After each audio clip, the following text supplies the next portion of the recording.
I'm Michael, and welcome to Michael's Matters. And if you are on, around, or over the age of 65 years old, October has become one of the most important months of the year for you, not just because the Snoopy Halloween special comes back on TV and your Dracula fangs and cape come back into style, but because October is the start of the Medicare AEP period. AEP, or the annual election period for Medicare, is the one time of the year when you are able to not only look at the new plans, benefits, and providers in your area, but to also make a change in your Medicare health plan for the next year. Now, again, if you are almost 65, or maybe just turned 65, or already over the age of 65 years old, you'll know that not only will your mailbox, your phones, and your emails explode with information about the new plans, but there may even be local events or gatherings, I guess probably this year they're going to be virtual gatherings, that are going to be centered around Medicare for the next couple of months. So today, we are going to talk about the dates, deadlines, and important aspects of the Medicare AEP period to help you better understand what you can and can't do during AEP, what you should know about AEP, and how it could affect your Medicare Advantage plans or Medicare Part C plans, Medigap plans, Medicare Supplement plans, and Medicare Part D or prescription drug plans. Now, this is Michael's Matters, and before we get to it, if you like this information, if you find it interesting, if you find it helpful, if you find it useful, please don't forget to like and subscribe.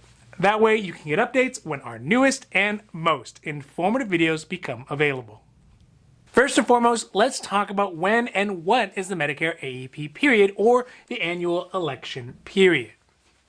The Medicare AEP period starts in just a couple of days on October 15th and runs through November to end on December 7th, which is the end of the Medicare AEP window. So what is AEP? Well, like it sounds, it's the annual election period for Medicare. Now, I know it's the worst when people use the word in its own definition, but the Medicare annual election period is just that, a window of time when people who are eligible for Medicare can make changes to their Medicare health plans. This is primarily for Medicare health plans like Medicare Advantage plans, also known as Medicare Part C plans, Medicare prescription drug plans, also known as Medicare Part D plans. These plans are health plans that are run by private health insurance companies that are available for folks who have both Medicare Part A and Part B, or perhaps just only have Medicare Part A or just Part B. During this period, you are able to make changes to your Medicare Advantage or your Medicare prescription drug plans, and those changes will take effect as of January 1st. If you are happy with the coverage that you currently have, you actually don't need to do anything at all during AEP. Your plan will auto-renew for the next year without you having to make any changes. But you should always at least look around for new benefits and plans and options that have become available for the future year, because one may fit your current healthcare needs better than what you already have. Obviously, I can't tell you which plan is going to be the best because everyone's healthcare needs, budgets, and healthcare goals are all going to be different. But what I would encourage you to do is to at least look, because every year Medicare health plans come out with new shiny benefits, updated doctors lists, as well as updated prices for healthcare services and medications. So if you do shop around and you might find one that fits your needs, you may be able to take advantage of those new benefits or those new prices and pay less than what you are paying now for the exact same services and doctors that you are currently utilizing. So without a doubt, Medicare AEP is an important time of the year for those of you who are on Medicare, because it's the one time of the year that you're able to make changes to your Medicare health plan, unless of course you have some other qualifying life events during the year that would give you what's called an SEP, or a special enrollment period, to make the changes. One of the great things about the AEP period is that you are able to make changes to your Medicare plan choice for the next year, all throughout the time frame, right up to the very end of December 7th. This means, say you found a plan that you loved because it had a dog walking benefit that you had heard about from your friends, but later you find out it doesn't allow you to keep your doctors or your medications. You can still make changes back to your original plan, or even a different plan, right up till December 7th. Whichever is the last plan you select, that will be the one that you stay with. That will start as of January 1st. One of the biggest reasons that people do make updates or changes to their Medicare health plans during the AEP period is, first, because health plans, benefits, doctors, and medications that they needed had all changed during the year and are no longer available on their current Medicare plan. Also, people's health situations change, or perhaps they became eligible for additional assistance paying for their Medicare costs through some of the great programs like the Low Income Subsidy Program, or LIS program, the Medicare Savings Program, MSP, that's like Quimby and Slimby, or your state Medicaid program. If you are eligible for these types of programs, you can get actually a specific Medicare Advantage plan or prescription drug plans that's designed to work with those plans as well. Now, another important thing to understand is what you cannot do during the AEP period. For example, if you are already over the age of 65, but you still need to enroll or re-enroll or late enroll into a Medicare Part A or Part B, and you don't have a specific qualifying life event, like you just turned 65 or left your work coverage, then you won't be able to apply for Medicare Part A or Part B during the AEP period. In order to do that, you're going to have to wait until January through March of the following year. Also, the Medicare AEP period doesn't have any bearing on your ability to enroll into plans like a Medicare Supplement plan or a Medigap plan.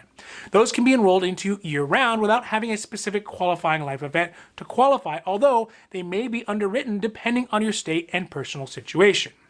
So, just as a real brief recap, AEP is from October 15th through December 7th, and if you have Medicare already, Part A and Part B, or maybe just Part A or Part B, then you can change or enroll or drop your Medicare Advantage plan or your Medicare Part D prescription drug plan coverage as long as it's before December 7th. Any new plans that you select will commence as of January 1st, and you don't need to renew that existing plan if you don't want to make any other changes. But if you make multiple changes during the AEP period, then that last one you choose will be the one that you stick with as of January 1st. The next question is, what happens after AEP ends? Well, during the interregnum period of your Medicare coverage, that's between the 7th of December and the 1st of January, it will still be covered by your 2021 Medicare Health Plan. During this time, you will receive letters and explanations of benefits and documents to welcome you to your new plan and get your new 2022 information and full benefits and your new plan and guides on how to set up your account with the new plan, as well as necessary information to contact the plan if you need help to get your new cards. But also keep in mind, if you get your new health plan cards early, that's before January 1st, you won't be able to use them until January 1st. You still need to use your old 2021 cards till the very end of the year. Throughout the rest of the year, it is still possible to make changes to your Medicare health plans outside of AEP, but you need to have a qualifying life event. If you have one of these types of events, then you will also be able to enroll into a health plan in your area or change your existing plan via something called an SEP or a special enrollment period. There are quite a few different varieties of SEPs, but if you are, for example, you initially became eligible for Medicare either right when you turned 65, or if you left your work coverage after you were already over 65 and eligible for Medicare. Another would be if you moved out of the service area of your Medicare health plan. So if you went to a different state or a county and your plan doesn't offer coverage in that new area. Third could also be if you are diagnosed with a specific type of health illness, like a COPD, diabetes, end-stage renal disease, and a couple other. If you have these specific illnesses, there are specific Medicare health plans that you can enroll into at any time throughout the year. The last one I'm going to talk about, because it's super duper important, is if you become eligible for governmental assistance or extra help through plans like the Low Income Subsidy Program, which is run by the Social Security Administration, or your state's Medicaid program or Medicare Savings Programs, which is for low-income seniors. Here in California, it's called Medi-Cal. If you are eligible for these plans, then you will also have a year-round SEP so that you can enroll into plans called D-SNP or Medi-Medi plans that give you additional benefits and cost savings that are not available to folks who just have normal Medicare. Now, later on, we don't have time to do it right now, but later on we will do more videos specifically for these types of Medi-Medi or D-SNP plans in a little bit. So overall, the Medicare AEP period is a pretty important time frame for anyone who is near 65, already 65 years old or over, and have Medicare. This is because during this one time a year, except for in the case of the qualifying life event, you won't be able to make changes or updates to your Medicare health plans. This means if your life situation, your health situation, or your doctor situation changes and your needs change, you won't be able to choose a Medicare health plan that fits those new needs outside of the AEP period. Also, there's a lot, and I mean a lot of information and mailers and Joe Namaths and celebrities on TV who are going to be talking about Medicare health plans and prescription drug plans.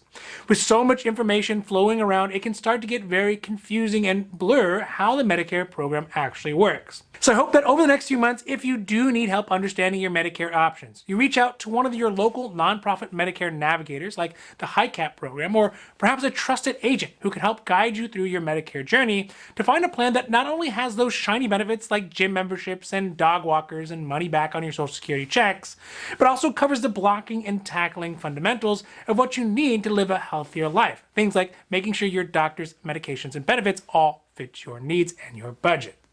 Now, this has been Michael's Matters, and I hope that you found it interesting or helpful or at least useful. And if you did, please don't forget to like and subscribe.